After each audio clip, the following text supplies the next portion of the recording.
ये कहानी है गुजरात के पूर्व आईपीएस अधिकारी संजीव भट्ट और प्रधानमंत्री नरेंद्र मोदी के बीच की। आखिर क्यों संजीव भट्ट ने मोदी सरकार के खिलाफ आवाज उठाई और क्यों आज भी मोदी सरकार को उनसे डर लगता है? संजीव भट्ट का अगला कदम क्या हो सकता है? इन सारे सवालों के जवाब जानने के लिए हमारे साथ अंत तक जुड़े रहिए।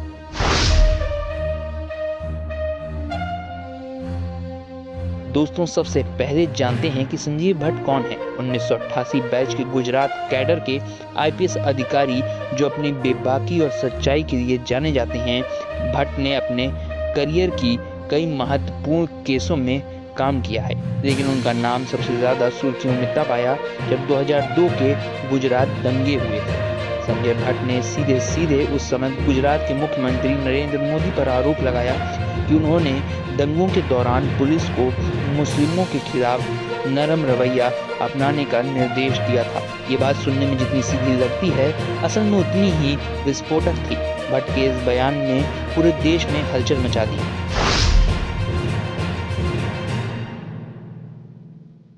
भट्ट ने 2002 में गुजरात दंगों के लिए मोदी को जिम्मेदार ठहराया और कहा कि मुख्यमंत्री कार्यालय ने पुलिस को सही समय पर कार्रवाई नहीं करने दी। उन्होंने ये भी दावा किया कि वह एक मीटिंग में मौजूद थे जहां मोदी ने कथित तौर पर अधिकारियों से कहा था कि हिंदुओं को अपनी भड़ास निकालने दो।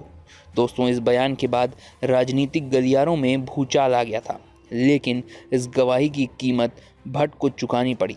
उन्हें नौकरी से निलंबित कर दिया गया, उनके खिलाफ कई मुकदमे दायर किए गए और यहाँ तक कि उन्हें जेल में भी डाल दिया गया। मोदी सरकार ने भट्ट पर ड्यूटी में लापरवाही और साजिश का आरोप लगाया, लेकिन असली सवाल ये है कि क्या ये सब एक साजिश थी ताकि भट्ट को चुप कराया जा सके?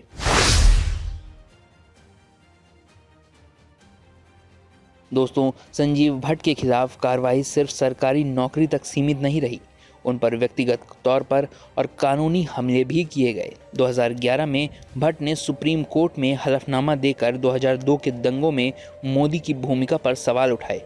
इसके तुरंत बाद उनके खिलाफ पुराने मामले को फिर से खोला गया। उन्हें एक हिरासत में मौत के मामले में उम्र कैद की सज़ा सुनाई गई।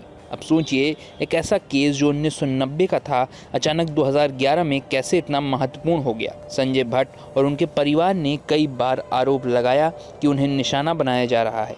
भट्ट की पत्नी श्वेता भट्ट ने भी कई इंटरव्यू में कहा कि उनका पूरा परिवार सरकारी दबाव झेल रहा है। दोस्तों, ये सब सुनकर आपको क्या लगता है? क्या ये न्याय था या एक बड़ी राजनीतिक साजिश?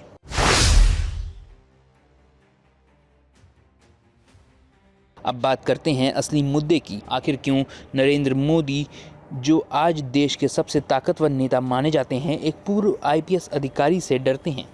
दोस्तों, इसका जवाब संजय भट्ट के पास मौजूद सबूत और उनके बेबाक स्वभाव है। भट्ट ने हमेशा से दावा किया है कि उनके पास 2002 के दंगों से जुड़े अहम सबूत हैं जो सीधे सीधे मोदी की भूमिका को साबित कर सकते हैं। हालांकि वो सबूत कभी सार्वजनिक नहीं हो सके क्योंकि भट्ट को जेल भेज दिया गया। अब सवाल ये है कि क्या मोदी सरकार इसलिए चिंतित है कि अगर भट्ट को न्याय मिल गया तो उनके राजनीतिक करियर खतरे में पड़ सकता है?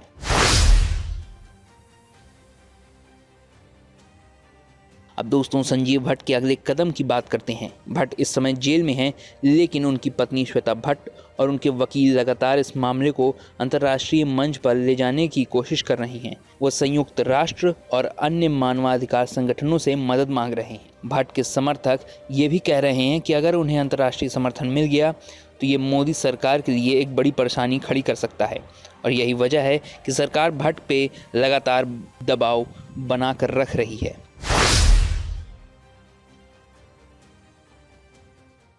अब दोस्तों, सबसे बड़ा सवाल ये है कि क्या भट्ट वाकई मोदी सरकार के लिए खतरा है? एक तरफ तो मोदी सरकार का कहना है कि भट्ट के आरोप झूठे हैं, तो उनके खिलाफ कानूनी कार्रवाई जायज़ है, लेकिन दूसरी तरफ अगर भट्ट के दावे में सच्चाई है तो ये मामला मोदी के लिए राजनीतिक और कानूनी संकट बन सकता है। भट्ट का दावा है कि उनके पास जो सबूत हैं वो आज भी सुरक्षित हैं, और अगर किसी भी तरह से सबूत सामने आ जाते हैं तो मोदी की छवि को एक बड़ा झटका दे सकते हैं।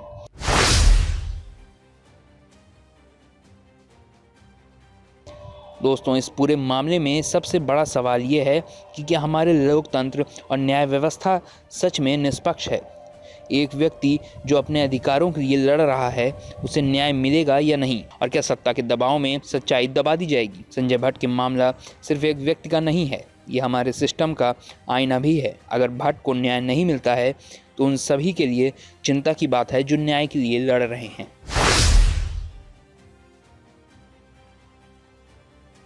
तो दोस्तों, संजीव भट्ट और मोदी सरकार की ये कहानी सिर्फ राजनीतिक तक सीमित नहीं है। ये कहानी है सच्चाई की लड़ाई की, जहां एक तरफ सत्ता और दूसरी तरफ एक व्यक्ति का संघर्ष है। भट्ट का अगला कदम क्या होगा? क्या वो अंतर्राष्ट्रीय स्तर पर न्याय की मांग करेंगे या फिर उनकी आवाज़ हमेशा के लिए दबा दी जाएगी? ये वक्त ही बताएगा। हम आपसे यही कहेंगे कि सच के लिए खड़े रहना आसान नहीं है, लेकिन ज़रूरी है, और इसी कहानी से हमें ये सीखने को मिलता है।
और आप हमसे जुड़े रहने के लिए सब्सक्राइब करें YouTube पर, फॉलो करें ट्विटर पर और लाइक करें Facebook पर। और ज्यादा जानकारी के लिए आपको टाइप करना होगा सिर्फ न्यूज़ नशा।